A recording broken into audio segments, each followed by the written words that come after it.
Today at the National Press Club, former Chief Justice of the High Court of Australia, Robert French, addressing the proposal to enshrine an Indigenous voice to Parliament in the Australian Constitution. Robert French, former High Court Chief Justice at the National Press Club in Canberra.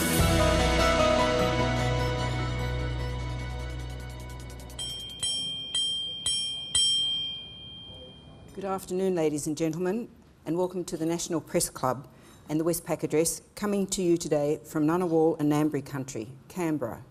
My name is Laura Tingle, I'm the club's president. Voting in the referendum on constitutional recognition of Indigenous Australians through the establishment of a voice closes in just over a week's time. The public debate has traversed a lot of ground, from nuanced legal arguments about constitutional questions to debates about the powers of the voice, to claims that it will divide Australia on race grounds, and to pure misinformation and racist abuse. Whatever the result on October 14, the path to the vote has not been a pretty one. At its heart, though, it is a vote on changing the Constitution and on whether Australia should recognise our First Nations in that document. What better person to reflect on some of these arguments today than the former Chief Justice of the High Court of Australia, Robert French AC. Would you please welcome him to the platform?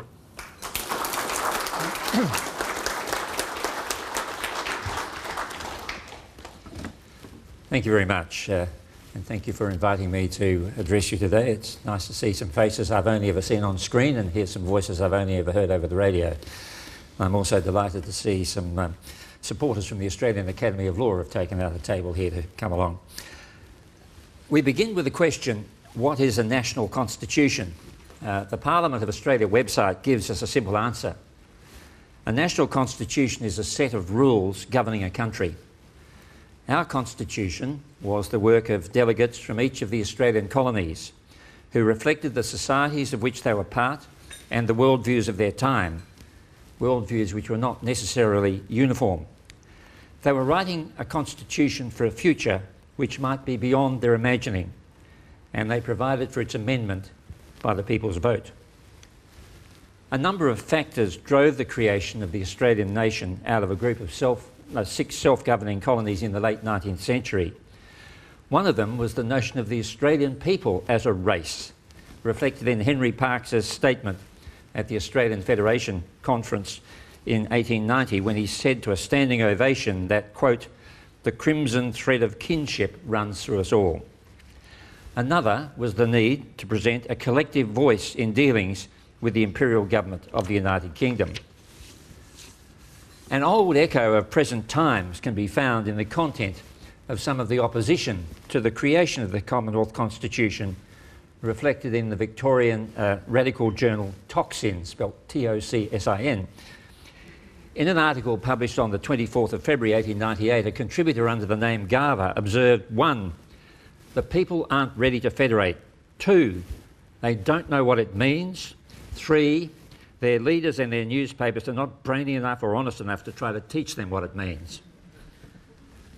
Another resonance with the present was a degree of uncertainty about the future of the project.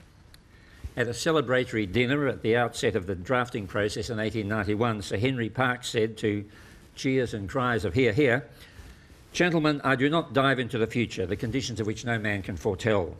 But suffice it that the work which has begun this day be of sterling merit, and such that Australia will always have cause to remember it with just feelings of pride. There may be difficulties, but no great object has been attained without difficulties." Samuel Griffith, later to become the first Chief Justice of Australia and then Premier of Queensland, observed that there is no doubt that here, as everywhere, there will be timid men who are afraid of launching into something new. But whenever was anything, a great thing achieved without risking something? Compare the words of those indomitable spirits who drafted a durable national constitution to the battle cry, "If you don't know, vote no," a slogan offered as an answer to a straightforward, although profoundly important proposal. The Australian spirit evoked by the "Don't Know" slogan is a poor shadow of the spirit which drew up our Constitution. It invites us to a resentful, uninquiring passivity.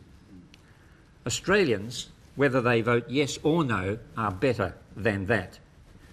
We are a people who, for all our inevitable human shortcomings, have established and maintained a durable representative democracy for over 120 years. We have proven ourselves capable of accommodating our evolution into a vibrant, multicultural society, and we look forward.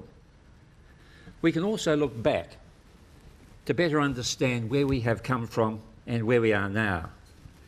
Looking back, we may observe that for many decades, up to the 1950s, the history which Australian students were taught was a white history in which Aboriginal and Torres Strait Islander people were for the most part invisible. I remember from my secondary school learning tedious accounts of the travels of particular white explorers across different parts of the continent, which was covered with dotted lines in our social studies book. Since that time, there has been a major shift in school curricula and in awareness of a nation better than what White Australia promised at Federation, and in awareness of the true scope of our continental history. We know, not least from the products of the native title process, that the Australian landscape is covered with the intricate lacework of age-old but dynamic stories of what we inadequately call the dreaming. From them we learn of creation processes involving ancestral beings, the description and delineation of landscape by reference to that process, and through it, the relationship between First Peoples and their country and with each other. And those stories are found in oral traditions, in art and in ceremony, and in the very language of the people. They provide us with glimpses of a powerful and living culture, which was described by Justice Blackburn in the key land rights case Malurupam and Nabalco in 1971 as, quote, a subtle and elaborate system highly adapted to the country in which the people led their lives. With awareness of that culture and its longevity, we can take pride in the history of our First Peoples as part of the history of us all, recognise it and give it voice, not as a matter of apology or reparation, but as an act of celebration. And it is also an act which will provide a new impetus and new mechanism to better address the generational effects of the collisions of our histories.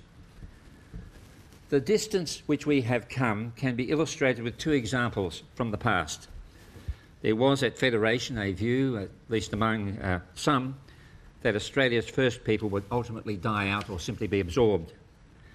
Alfred Deakin, who spoke about section 5126 of the Constitution, which was, as originally enacted, the power of the Parliament, Commonwealth Parliament, to make special laws with respect to the people of any race for whom it was deemed necessary to make special laws, but expressly excluding people of the Aboriginal race in any state from the scope of that power. Deakin said, there is that single exception of a dying race, and if they be a dying race, let us hope that in their last hours they'll be able to recognise not simply the justice, but the generosity of the treatment which the white race who are dispossessing them and entering into their heritage are according them. A less generous spirit, if that be possible, was reflected in Western Australia in a book entitled Travels in Western Australia, written by May Vivian in 1901. She wrote glowingly of the pretty western suburbs of Perth, Claremont, where I grew up, and she said there were some very elegant villas, and the old Osborne Hotel in Cottesloe, which she described as a palace lifting to eternal summer. She also visited Bunbury. She reflected upon a homicide perpetrated at Bunbury some 60 years before, in 1840, by an Aboriginal man who stole some damper and killed a white man who had grabbed him by the beard and forced him to give it up. A posse of settlers was raised to catch the killer. May Vivian wrote, the settlers, about 20 in number, determined to follow and execute him, but found many difficulties in the way, as none of the natives would lead them to his tracks. They, however, tracked him as well as they could, and to frighten the tribe, they shot down every native they came across. Her comment, 1901, remember, the shooting of the blacks, although it seems cruel, was the means of showing them that the white man was their master, and after this no more trouble arose with the various tribes. Now, these examples of attitudes at the time our Constitution came into effect were not necessarily uniform. No doubt there was a spectrum. They were, however, confronting indications of that historical collision over which the education of many Australians passed in silence for more than half a century. And it does not require a black armband view of history to conclude that colonisation did not bring unalloyed benefits to our first peoples. Nor does it require rocket science logic to conclude that we live today with the cross-generational effects of that collision. Our Constitution as it stands passes over these things in silence. Awareness of that silence, interestingly, actually straddles the boundaries between the yes and the no cases. It was recognised by Warren Mundine in a paper published in the week leading up to the Uluru Convention, in which he called for practical constitutional recognition of Indigenous people. He said this: "The pathway to constitutional recognition holds profound importance for today's Australian nation and for all Australians. To understand its importance, however, requires us to understand the power of legal silence about the peoplehood of our mobs in our nation's birth certificate. Silence may not seem harmful, but silence can validate invisibility. From 1788 until 1992, there was a great silence about each of our mob's country, and this silence persists in Australia's constitutional arrangements. Non-Indigenous Australians need to go on a journey to understand why this silence is so harmful to our mobs and to the Australian nation."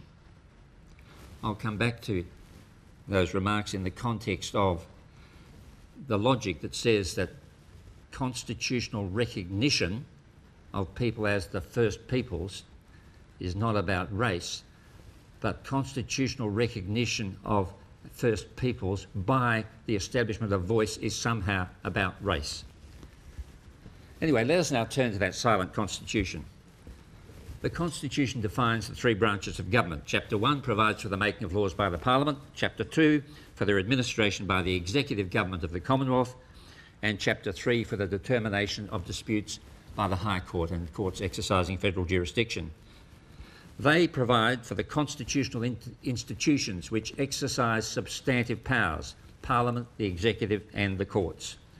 And then we have a Chapter 4 sets out rules for appropriation and expenditure of public money. Chapter 5 dealing with the states, their constitutions and laws. Chapter 6 for the establishment of new states. Chapter 7 with a couple of miscellaneous provisions, and Chapter 8 with just one provision, Section 128, which is the amendment provision.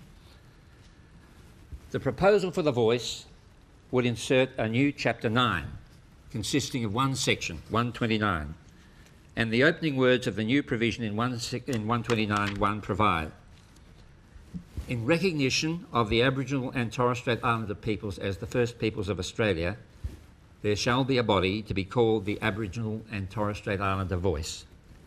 Now, these words tell us that here is an act of recognition. The act of recognition is the creation of the voice. It's not recognition and then the voice.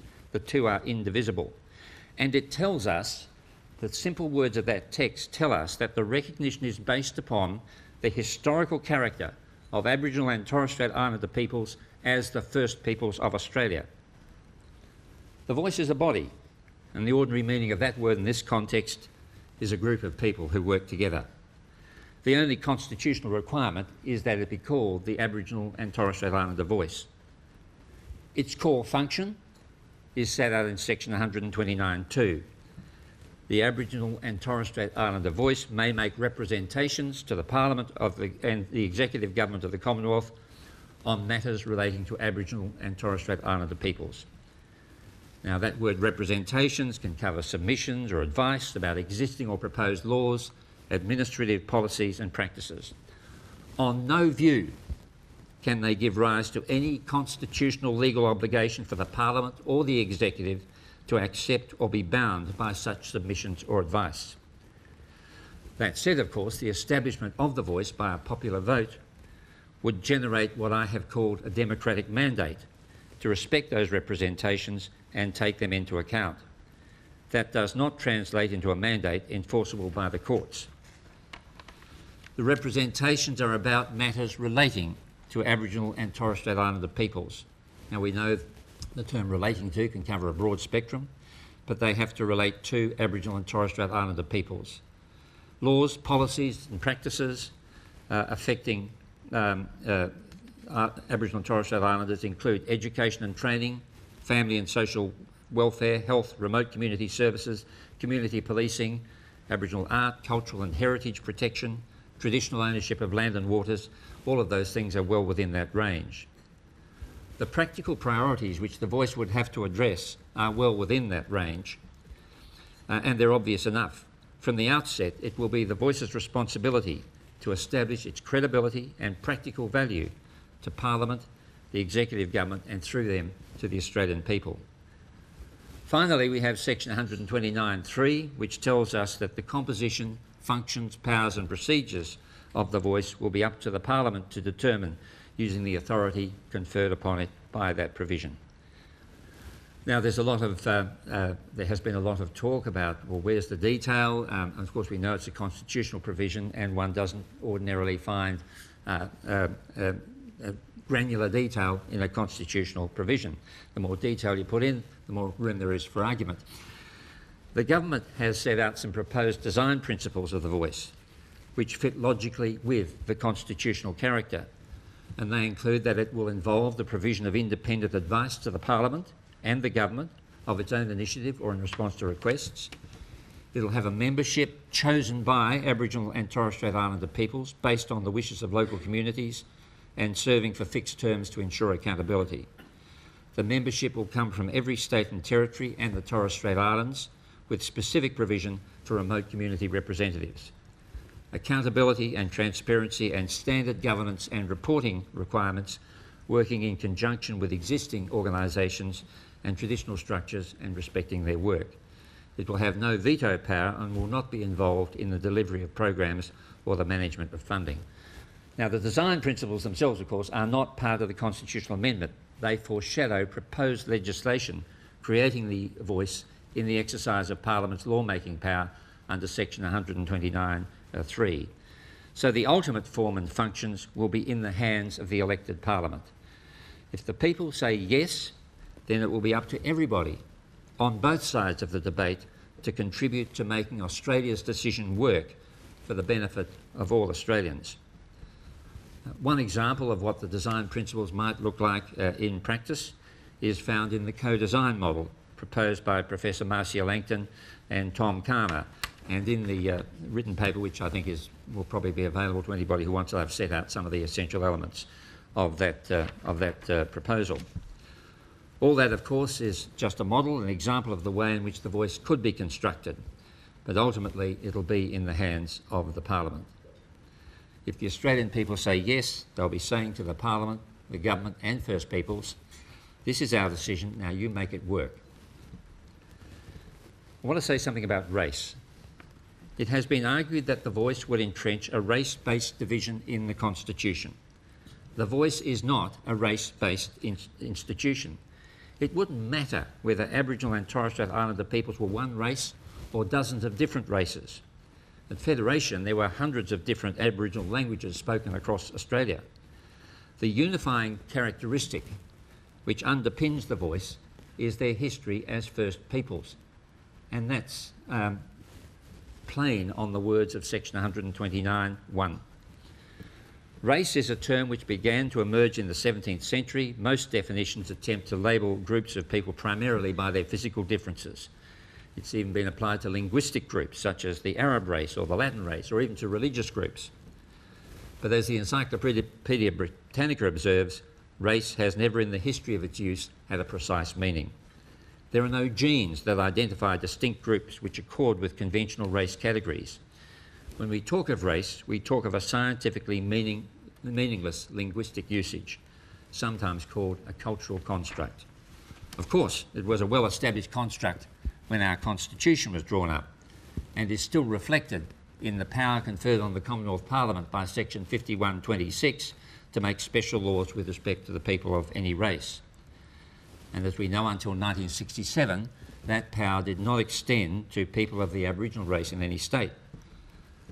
The 1967 referendum, of course, deleted the exclusion of Aboriginal people from the race power.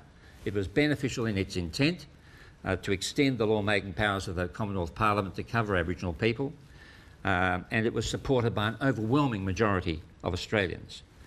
But its legal effect was simply to take Australia's First Peoples and put them into the bucket of races for any of whom the Commonwealth could make special laws. Just another race. In the same referendum, of course, as we know, Section 127 was taken out, which was the one that excluded Aboriginal people from being counted for the purposes of the Constitution. In 2007, John Howard told the Sydney Institute, "I believe we must find room in our national life to formally recognise the special status of Aboriginal and Torres Strait Islander peoples as the First Peoples of our nation. We must recognise the distinctiveness of Indigenous identity and culture and the right of Indigenous people to preserve that heritage. The crisis of Indigenous social and cultural disintegration requires a stronger affirmation of Indigenous identity and culture as a source of dignity, self-esteem and pride." With respect, I don't agree with the apparently sweeping assertion of a crisis of Indigenous social and cultural disintegration. There are many challenging issues which have to be dealt with, but there is also much strength and strength of culture among First Peoples and their leaders. I do agree with John Howard that recognition in the Constitution is a strong affirmation of Indigenous identity and culture. A stronger and practical affirmation will give content to that recognition by the creation of the constitutional voice to Parliament and the Executive Government. Most importantly, it is a means of better addressing the challenges of apparently intractable social and economic disadvantage. Those challenges are reflected in the draft report of the Productivity Commission on the National Agreement on Closing the Gap, and coincidentally today is the last day for submissions to the Productivity Commission in respect of that report. The National Agreement on Closing the Gap was signed by all Australian governments of whatever political colour and the Coalition of Aboriginal and Torres Strait Islander peak organisations in 2020. Its objective is to overcome entrenched inequality faced by Aboriginal and Torres Strait Islander people so their life outcomes are equal to those of all Australians.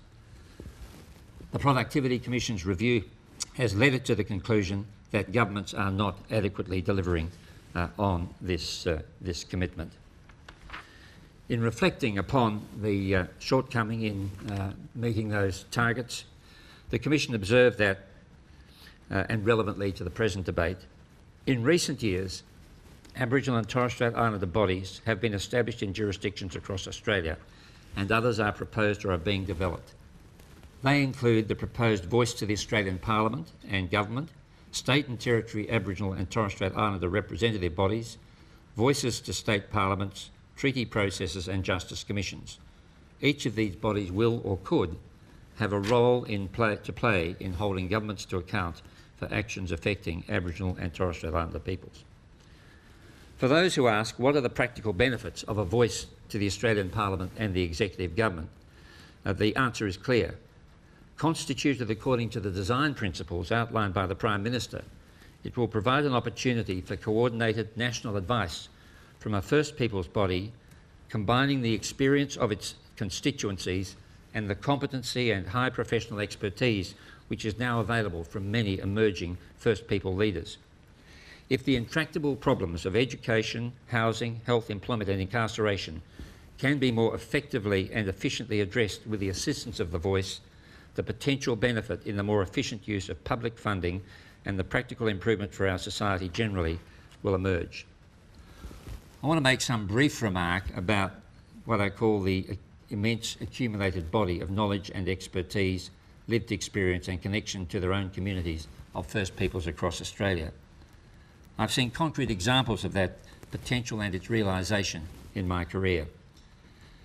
An early experience was with the formation of the Aboriginal Legal Service of Western Australia, with which I was involved in the early 1970s, with people like John Toohey, Fred Chaney, Peter Dowling, George Winterton, Ronald Wilson and many others. Today that service is led by an executive committee which consists of elected Aboriginal community representatives from each of 8 electoral regions within Western Australia. It has 12 offices throughout Western Australia, from Kununurra in the north to Albany in the south. It assists rural and remote clients, children and youth, homeless Aboriginal people and Aboriginal people in custody. It's a thoroughly professional body. Another example of which I have personal experience is the Polly Farmer Foundation, instigated by the late great AFL footballer Graham Farmer over 25 years ago.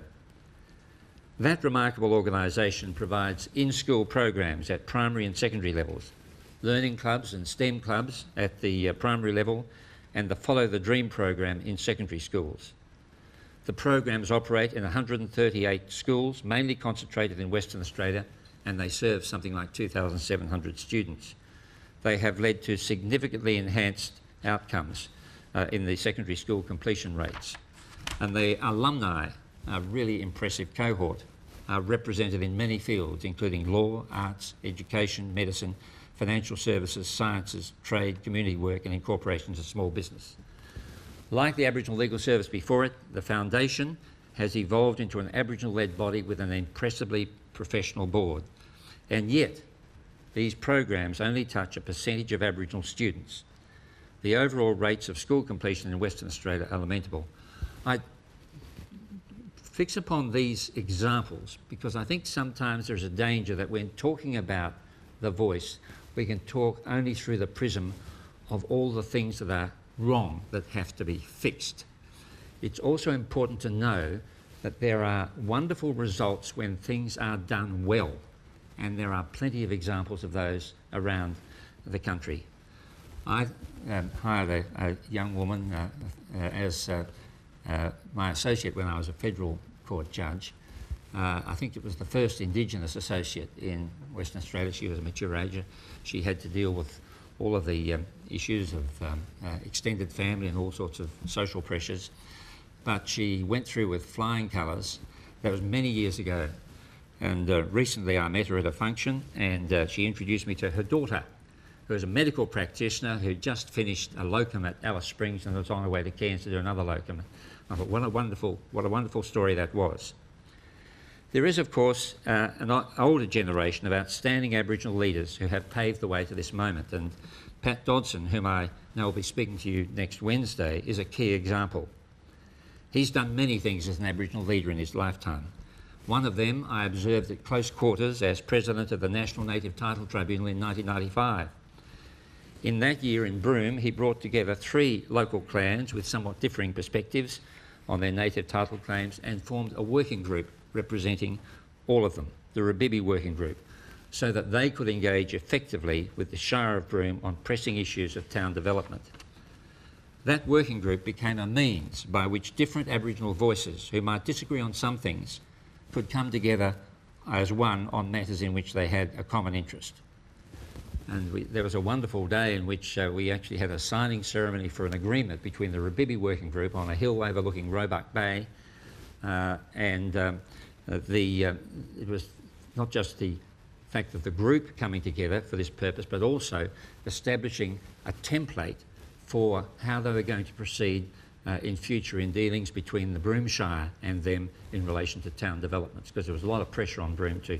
And that was at a time when the state government would not engage because they were challenging the very validity of the Native Title Act and trying to substitute common law native title with inferior statutory titles.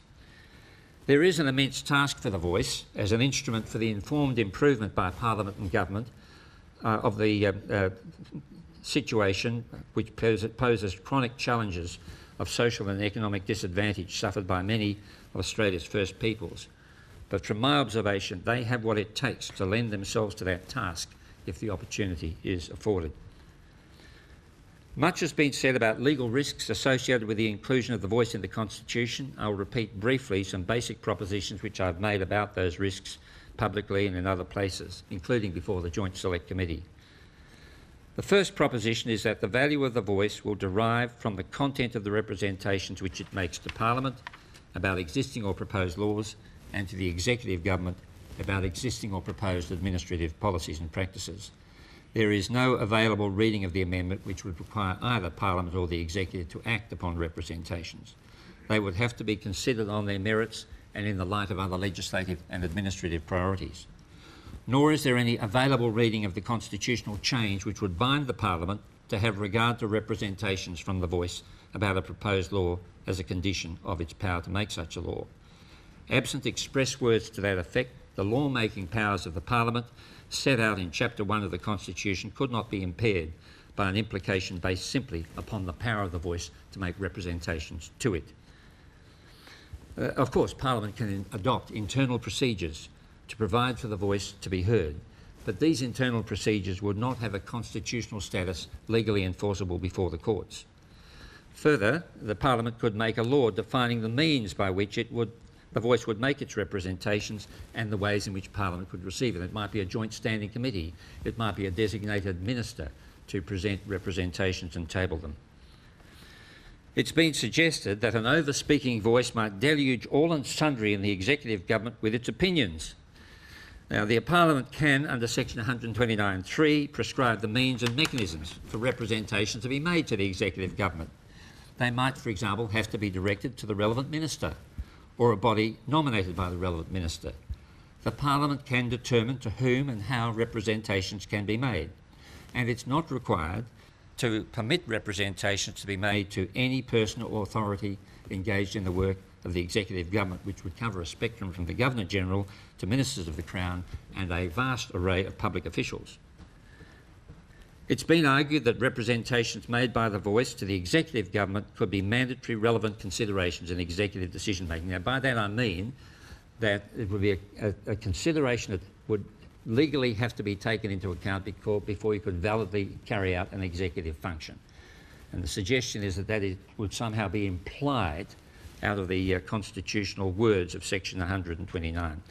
Well, I've said the implication is highly improbable, and you can see that by looking at the language of section 129(2). That provision encompasses in one set of words representations may be made to the Parliament and the executive government of the Commonwealth. Those words cannot bear an implication that the Parliament is bound to have regard, because they cannot fetter the law-making power of the Parliament for reasons I've already given. So that one set of words cannot give rise to an implication in relation to the Parliament. As to the executive government, its functions range from high-level policy to specific exercises of executive power, like the grant of a licence under a statutory power. So far as high-level policy decisions are concerned by the executive, they are generally not amenable to challenge in the courts. Chief Justice Alsop, in the case which came out of Victoria, I think last year sometime, concerning whether a minister owed a duty of care to future generations to take into account the impact of climate change in deciding whether or not to grant a licence for some project. These were core policy issues for the executive government which were not justiciable by the courts. And the reason for that is they often involve multifactorial considerations of the public interest and political judgments from which the courts properly exclude themselves. So if no legally enforceable implication can arise in relation to the law-making power of the Parliament, and no such implication can arise in relation to the formulation of general policies by the executive, it's highly unlikely that out of the same set of words, a legally enforceable constitutional implication could arise in relation to specific executive decision-making powers. And Anne Toomey, in her submission to the Select Joint Committee, expanded upon that. The Parliament, of course, can make laws providing mechanisms for representations to the executive and the legal effect of representations to the executive. It could identify a series of executive decisions and say, well, in those cases you have got to take into account a representation which may be made from the voice. You have to invite and take it into account. And if that didn't work, then the Parliament could change the law.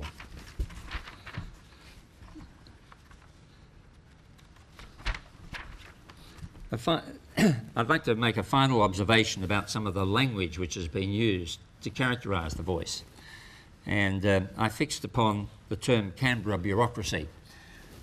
Bureaucracy is defined in the Shorter Oxford English Dictionary as a central administrative group, especially one made accountable to the public, officialism or officials of such a group collectively. And a bureaucrat is defined as an officer, especially an unimaginative or doctrinaire one in a bureaucracy. Now, the use of the term bureaucracy to describe the voice proposal reflects, I think, a fundamental misunderstanding of its place in the Constitution as I've just tried to expound it. In the proposed amendment, it is set apart from the executive government of the Commonwealth. It is not a collection of officials. The label has no doubt been applied because of the negative connotations of the word bureaucracy. And to reinforce that negative stereotype, it's been called a Canberra bureaucracy. Now, this is no doubt because if bureaucrats are a bad lot, then Canberra bureaucrats must be the worst of them. So the City of Canberra and those who live and work here has become an adjectival term of abuse. No doubt members of The Voice will meet and carry out their core function of making representations, etc., in Canberra. But they'll be selected from Aboriginal and Torres Strait Islander peoples from right across the country. And if this is a Canberra bureaucracy, what's Parliament? Parliament, unlike The Voice, has decision-making powers. On that characterisation, it's a species of Canberra bureaucracy on steroids. These terms tend to weaponise words. They distort their meaning in a way which is unhappily characteristic of public political discourse today. In conclusion, what goes before the Australian people in this referendum is the simple idea of a national advisory body incorporated into the Constitution as an act of recognition of our First Peoples and thus of our own continental history and national identity. If, as I hope, the Australian people say yes to the proposal, they will confer authority and impose the obligation on their elected representatives and representatives of First Peoples to make that simple idea work. A vote in favour of The Voice is a new beginning and something in which this generation and generations to come should be able to take justifiable pride. Thank you.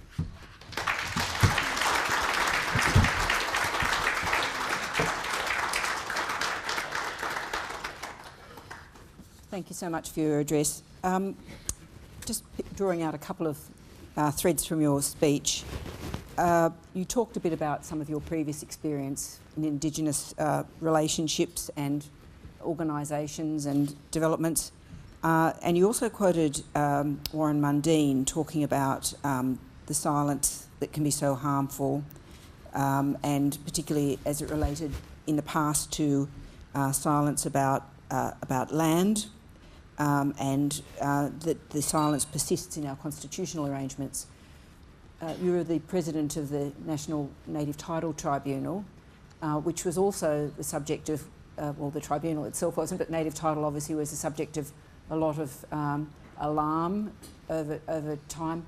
I thought it would be instructive to see what your reflections were on the sorts of concerns people had about native title and where you saw that ended up landing and the processes by which that happened. Yeah, well, it was the early stages of my time as president of the National Native Title Tribunal. I was appointed in May 1994, and a lot of our work was to set up processes for registering native title claims, and then engaging with the claimants and also the whole array of interest groups which might be affected, which included state governments and local authorities and pastoralists and farmers and miners and the fishing industry and beekeepers who are particularly concerned because they keep bees on Crown land apparently. There was a lot of what I might call educational work involved, and a lot of misunderstanding and in some cases anxiety and in some cases anger about the decision of the High Court in Mabo and then the statutory framework that had been created for the implementation of native title under the Native Title Act. So a lot of our time was spent going round to various industry groups, to Indigenous groups, to laying out the processes that we were trying to establish and also saying what it wouldn't do. With the miners, for example, with the miners, a lot of the concern was initially about the certainty of the deals which they were going to do. If they were going to conclude an agreement with a registered native title claimant or holder, they wanted to make sure that they were concluding a deal with the right people. Because sometimes somebody would come out of the woodwork and say, you didn't consult us and we're really the right people or an important part of the right people. That was addressed down the track by the introduction of things called Indigenous land use agreements, which enabled agreements to be made with representative bodies which would be durable. With the pastoral industry, there was a lot of history there and I think a good deal more emotion involved in it. I remember there was one pastoral property in South Australia that I visited, and there was a very fraught relationship because a native title claim had been made between the pastoral owner and the native title claimants. And I knew that things weren't going to go well when I arrived at the station gate, and there was a sign saying, "South Australian civil servants not welcome. This extends to all other liars, cheats and thieves." And I met the pastoral owner, and he said, well, I'm not going to waste any time on this crap. And then it passed me off to a group of his. But he said, some of my neighbours would like to talk to you. So I went to a big machinery shed. There were about half a dozen local people there, and they gave me a can of VB and then started shouting at me. And we had an interesting conversation. And it was good engaging with people. I mean, engaging with people on a one-on-one basis like that is terribly important in these processes. One of them said to me, well, look, if one of the local Aboriginal people wants to, they ring me up and they say, can I go down and catch a fish in the creek or shoot a kangaroo on the property? And I say, all right. He says, thanks, boss. And I said, maybe they're tired of calling you boss. And the problem was, there was a big psychological shift from grace and favour relationships to rights-based relationships where Indigenous people were bringing rights to the table, and that's what required a big adjustment on parts of on a number of constituencies. And it was a long process. Of course, the messenger tended to get shot at on various occasions. I remember it was Senator Bill O'Chee, I think, once remarked of me that he's in charge of this hillbilly tribunal and he is responsible for all the stuff-ups and blunders that have occurred. We put that in the annual report. I remember on one occasion I refused to register a claim. It was the one-year claim up in the Northern Territory, in Queensland, I'm sorry, and I applied a fairly rigorous registration test. And the High Court said it was too rigorous, that I was getting into the area of federal jurisdiction, and that was an improper approach. When the High Court was hearing this case, there were a bunch of people from the one-year people with T-shirts saying "ban French testing," which Marandu Yana had commissioned. Apparently, I saw him recently, and he actually offered to give me one, so much was forgiven.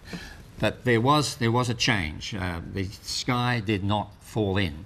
Agreements started to be made, template agreements started to be made. It was possible for native title to coexist with the operation of pastoral properties. It was possible for mining companies to enter into agreements with native title holders. A number of anxieties, which, for example, pastoral owners had anxieties about the security value of their leases, that these might be impacted in some way and affect their ability to raise funds from banks and so forth.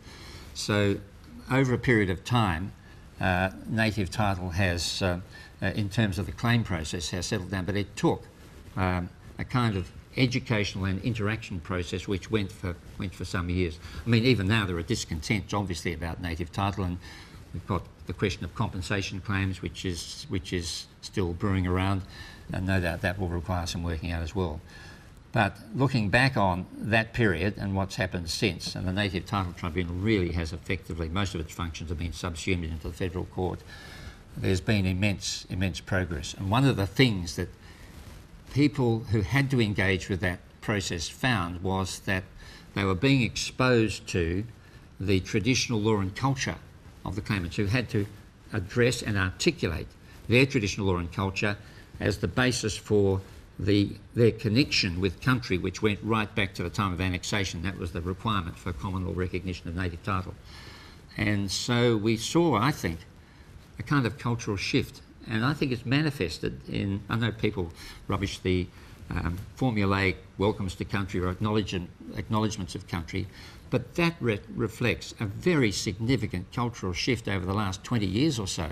Suddenly we are standing up at functions all around Australia saying we recognise that this is the country of that or the other people. Graduation ceremonies after an acknowledgement, a welcome to country, I will say, as Chancellor of UWA, I'll say, thank you for that welcome. It reminds us of the deep history of the land on which we meet, and that's been a terrific outcome. Anna Henderson. Anna Henderson from SBS World News. I wanted to ask your view in the work that you've done and reflecting on, I suppose, your understanding of Australian culture, whether or not you think that the inclusion of executive government in the question was a mistake, whether you think this would have been more palatable to the Australian population without that additional wording, and whether or not we should be afraid of activist judges. Activist judges are judges who decide things you don't like. Look, I just don't see how you can have voice engaging effectively in terms of representation with the processes of government unless you have the executive government in there. I mean, Parliament makes the laws, there's no doubt about that. But under the framework of the laws that Parliament makes, there are policies, there are manuals, there are practices which for most ordinary people are what the law is in practice. It's sometimes called soft law, but that's the law over the counter or at the other end of the online call. So that I don't think it's a mistake. I think there's been some issue about whether it would give rise to litigation and somehow hamper the operations of executive government. And I hope that what I've said earlier today about the power of the Parliament to control that through its lawmaking process may go some way to assuage that uncertainty. You don't get a right direct from the constitutional amendment to talk to anybody who you think should be listening to you. And are activist judges something to be feared here because of the potential for the final decision to be made by people with a particular point of view? Well, in what circumstance would a judge become involved?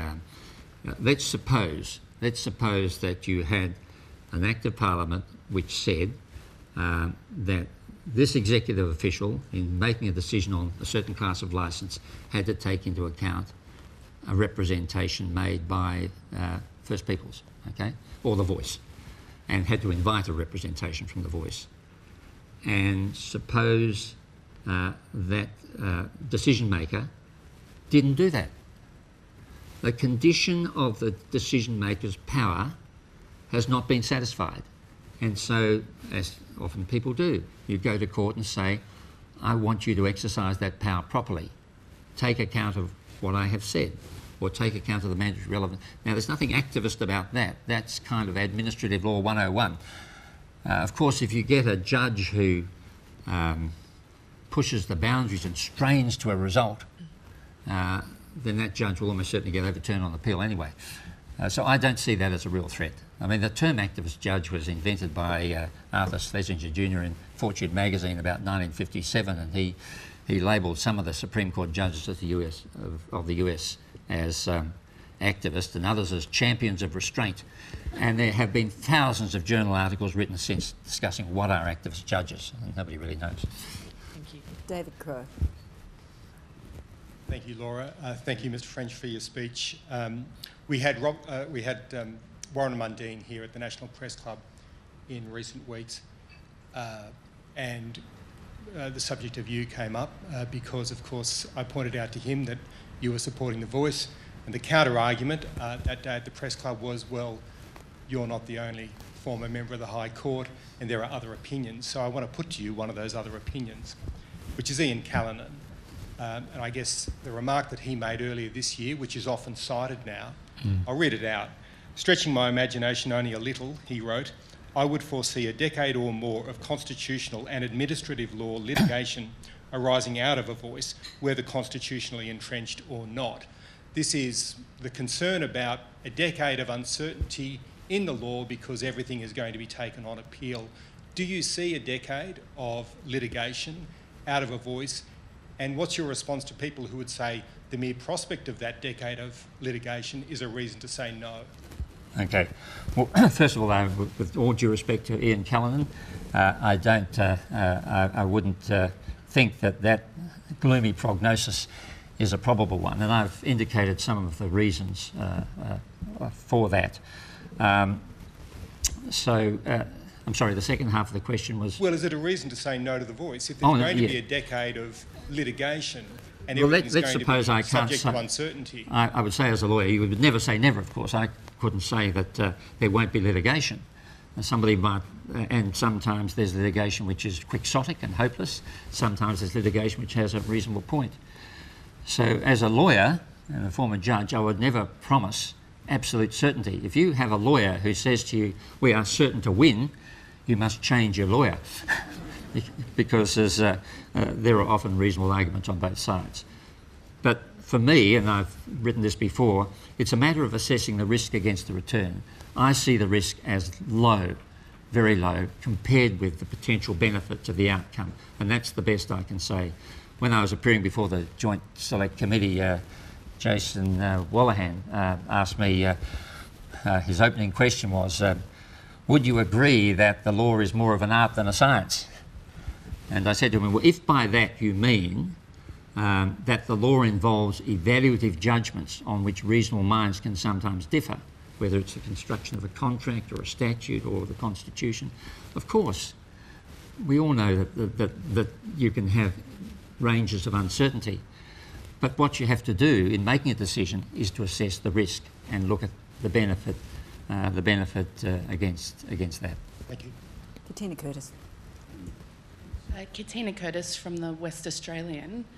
Thank you for your speech. I know you say, as you just said, you're speaking as a lawyer and a judge.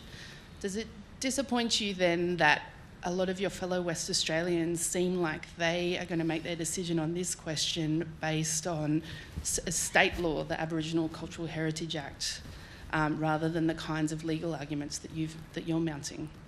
I'm the last one to criticise my fellow West Australians, it's undoubtedly the fact, and it's a fact of the messiness of our democracy sometimes, that irrelevant factors will play into the political discourse around a particular factor, and the difficulties that arose with that cultural heritage legislation had to do with its content and its potential application to properties in excess of 1,150 square metres or something. Now that has nothing to do with the voice. There are, of course, arguments that because this imposed consultation requirements, legislated consultation requirements, this is somehow going to be a necessary element of the voice.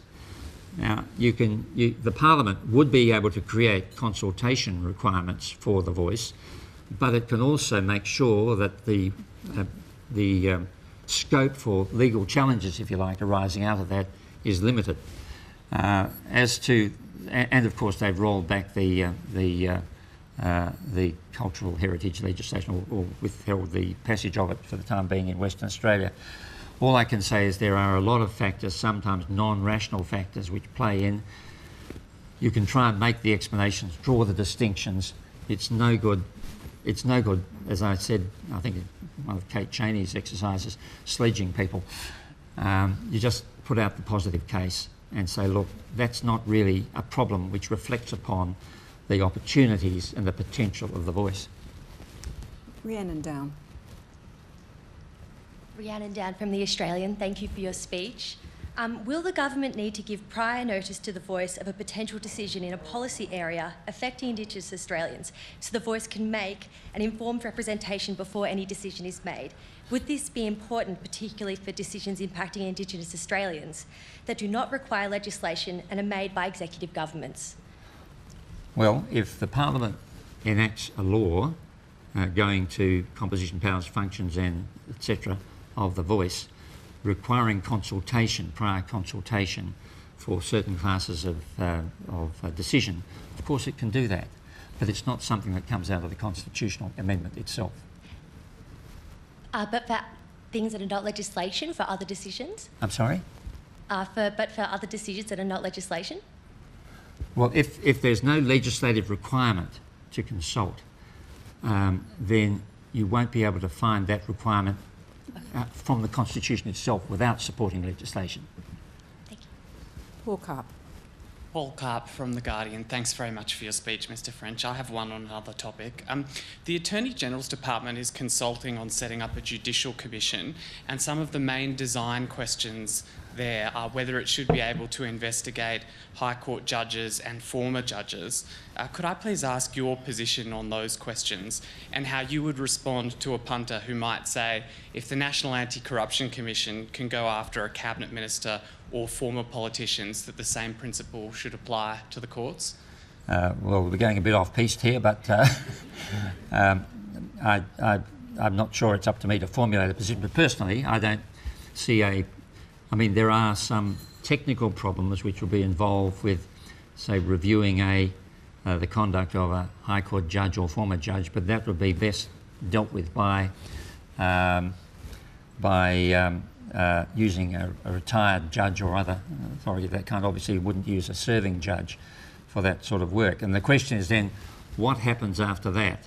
Under our Constitution, there is no sort of half disciplinary measure that one can apply in respect of misbehaviour in relation to judges. It's the nuclear option or nothing, which is addressed to both Houses of Parliament and removal. So one would have to find measures for responding to a finding which might not go that far, and the question is how constitutionally could you take a lesser disciplinary approach? I think that would be a bit of a challenge. Ben Westcott. Ben Westcott from Bloomberg. Thank you very much for your speech, and I commend you on your bravery for reading out that description of bureaucracy inside Canberra. We've only had 8 out of 44 referendums pass since Federation. This one, if the polls are believed, will not be changing that figure. And it's been it's now 20 years between referendums. Governments appear less and less keen to hold them. In your view, does the increasing apparent difficulty in making changes to the Constitution, is that going to be a problem going forward for Australia? Could we reach a point where there are major flaws in the Constitution that need to be changed over time, but which governments are either too politically averse to doing, or which people reject?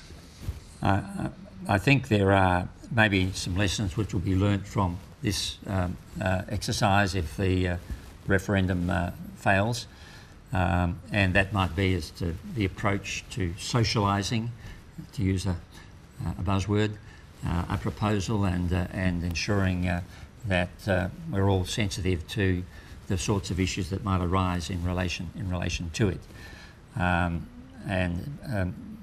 The only way we're going to change the Constitution is through the amendment process in Section 128.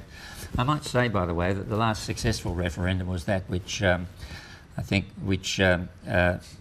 the retiring age for federal judges 70, and that was passed without any difficulty at all, no conventions, no debates.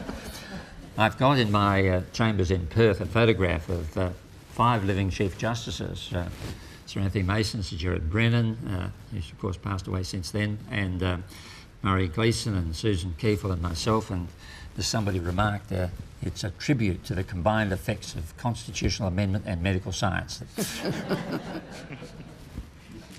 Thanks very much. Melissa Code. Hello, Melissa Code from The Mandarin. I have a slightly similar but different question to Ben's, and sort of to invite you to make some social commentary. So you mentioned the weaponisation of particular language, and also why it's important not to sledge people in a reasonable discourse about amending the Constitution. This week we had an expert in trust in government visiting Australia, Professor Jerry Stoker, and he shared some really interesting insight about how if you want reform in society, you actually need a healthy level of distrust of government. And just thinking about that, I wonder if you have any views on whether this us and them clamour of discourse, anti-elite sentiment actually is damaging in terms of how the public perceive the Constitution, because it belongs to them, as does Parliament? Yeah. Well, the remark that I made at the symposium or meeting in Perth that I referred to was that if you take the occasion to, in debate, to sledge someone, to criticise someone, to demean them in some way. The story is about the conflict, the sledging, the demeaning, not about your case. Of course, we have a political system which has natural adversarialism built into it, but I fear we are moving into a deeper polarisation, not least in the social media space, which really does change the nature of our discourse. And at one end of the spectrum, you might have people who feel that their first order interests are not being addressed, and that the great and the good are engaged in debate about second order interests. And the last thing that will succeed in engaging those people is what I call the unctuous judgmentalism of the progressive. And the problem is that once that sets in, it tends to become a bit entrenched. And I think we're seeing that in spades in the US. And it does erode our democratic fabric in a way that we lose the capacity to disagree reasonably, to focus on issues rather than on people or their characteristics or their deficiencies and so forth.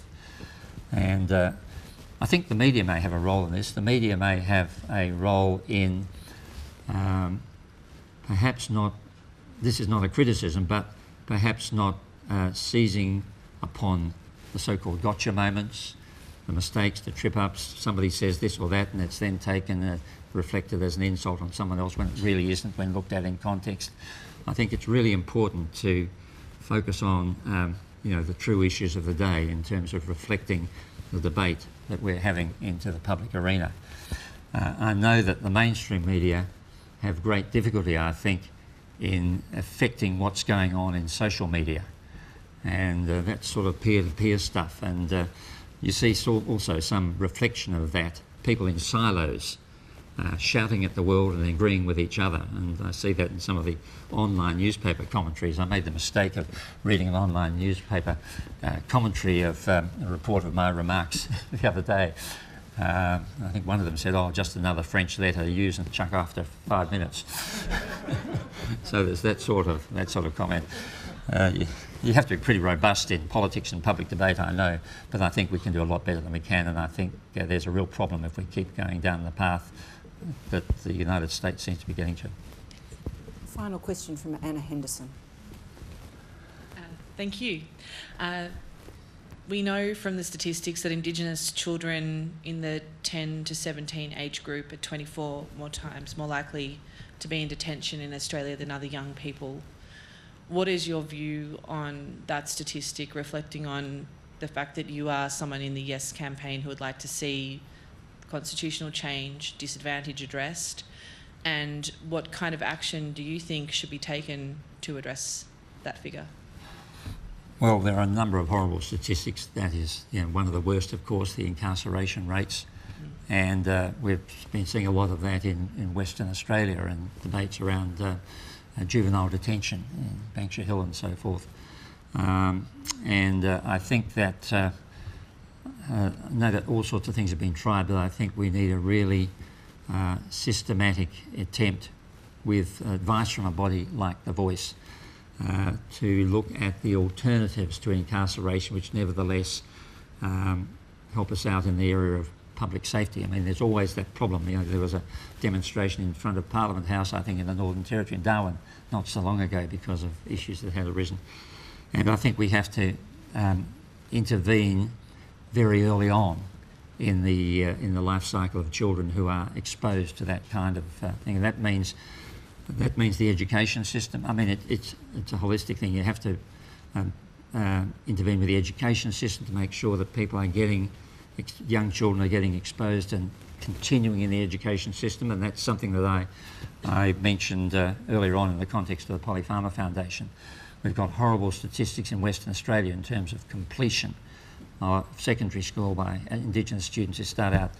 So many things have been tried, but my hope is that with a body like The Voice, drawing from expertise and experience across the country, and yet at the same time respecting local culture and knowledge, we can find better ways of diverting children from that sort of exposure. If I may just very briefly, do you have a view on what the minimum criminal age of responsibility should be?